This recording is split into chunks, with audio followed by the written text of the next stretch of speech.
Bismillahirrahmanirrahim. Assalamu alaikum. Hi everyone. I am Wasim Anwar from Lahore, Pakistan.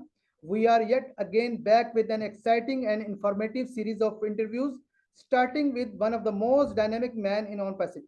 You all must have seen him on webinars and events, a man who possesses ample knowledge and carry a vision of bringing a change in the lives of people. His leadership council member from Papua New Guinea. We are lucky enough to get his learning and experiences. He is none other than Mr. David Bakau from PNG. Sir, how are you, sir? We cordially welcome. Hello, Wasim. How are you, Good sir? evening to you. I'm Sir, good. I'm good. sir, Good evening. Thank you for inviting me onto the series of interviews that you're conducting. And yeah, thank you. And I'm just happy to be here and we can chat and share my experiences with you.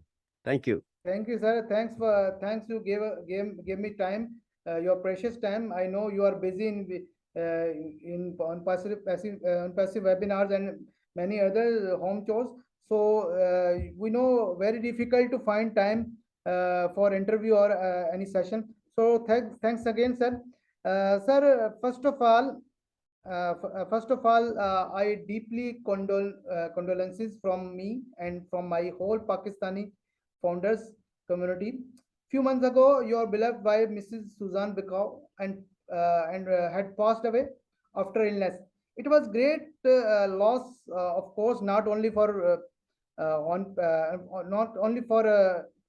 you. In fact, on passive has lost a great founder as well. But you know, God is supreme, and we have to follow Him. We can't do nothing regarding this.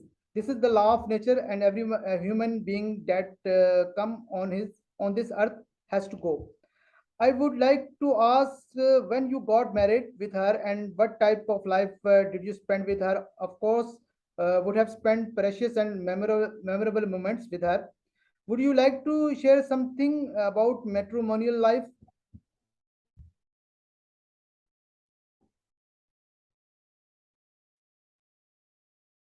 You are mute, sir. You are mute, sir. Thank you, Wasim. Thank you for that. Yes, thank you for all the condolence messages that flowed during that time. And, you know, it sort of lifted our spirits while we were going through that situation. And we thank all the founder groups around the world. You know, everybody chipped in and sent their condolences. So Susan had a great impact, and like it's not only a loss to me, as you mentioned, but it's a loss to the organization and the movement as a whole. So I value her, and I know our founders around the world value her. So I'll just give you a short background on my life and how we met and we got married. So I was working in a bank in Papua New Guinea. We are based in Port Moresby, our capital city, and I was working in a bank at that time, I was serving as a manager of a Australia and New Zealand banking group. This bank bought the Lloyds Bank group from UK. They had a subsidiary in Papua New Guinea, which I was working in as a branch accountant. And there was a crisis on our island called Bougainville. There was a civil crisis and war on the island. So they shut down the mine, and I came back to Port Moresby, and that's where I met Susan in the church. We were going to church together, and she was in the youth, and I was also joining the youth program, and that's where we met each other. And we got married in 1991. We got married in 1991, and the Lloyds Bank was sold its business in Papua New Guinea to ANZ Bank, the Australia and New Zealand banking group. And when they sold the bank to ANZ, I was appointed as I worked a bit in the bank, and then I was appointed as branch manager, and we went up to Mount Hagen, and we had our first baby, our girl. Actually have 4 children, 3 girls and 1 boy. So we had our girl in Mount Hagen, and we stayed there. I managed the bank there for 3 years, and while I was manager there, my wife Susan, she joined a multi-level marketing company, and it's an Australian-owned multi-level marketing company that came into Papua New Guinea in 1996, and she joined, and I was assisting her while after hours, my banking duties. After hours, I was assisting her to grow the team there. And we had a very big team, about 500 plus people were in our team. And the owner of the business, he saw our team building there, and he was impressed with how we went about in bringing new people into the business, and we actually grew the business in that part of the country, in the Highlands region. So the resident manager is an Australian. He came up to where I was, and he used to pass through, and we conducted meetings after hours, and he saw how we were liaising with people, and we treated people, and people came to us, and they joined our team.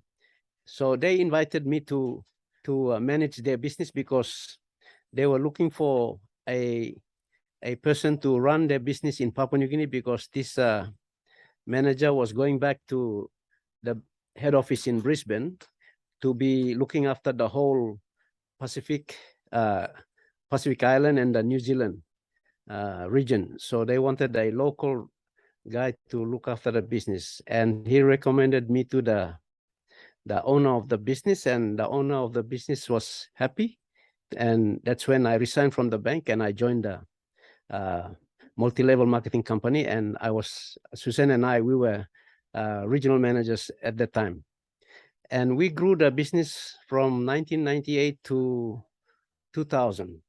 In 2000, and the business grew. We traveled the country, and we did promotions and trained the distributors to do the business. So that's where our MLM experience came in, and we knew about how to network. That's our experience from there. So after that, I went and joined the bank again, but I left again when Suzanne went for the elections. So I left the bank, and then she went and stood for a parliament seat, but she didn't make it. So we decided to concentrate on, little business, small business, so that we can sustain ourselves in the city. And in 2019, I was going online. We came to a point where we didn't have anything, and I was looking at how we spent our lives, and I was just evaluating my life, and I was saying, I stayed in the bank for close to 18 years, and what have I got to show for all this experience? And I need to leave something for my children. And as I was contemplating and thinking about this, Susan, she's a lady who prays. She is a prayer warrior. So she prays, and she doesn't have entertained negativity in her life. She's a very positive person and a strong-willed person. So that's like my pillar, and I get my strength from her. So she stays in the house. She does all the praying, and I go out and I try to look for avenues for us to survive the city. That's how we've been living. And in the event on that time in February 2019, I was thinking about it, and then this thought came to me and said, "What do you have?" The question came to me and asked me, what do you have? And I was thinking, and I said, I don't have anything. I don't have anything. And then the only thing I have is my distributorship in this business, this MLM business. So, I answered my questions myself. And then the thought said, well, go online. So I went online, and the thought came and told me, business automation, we are in the modern technology age.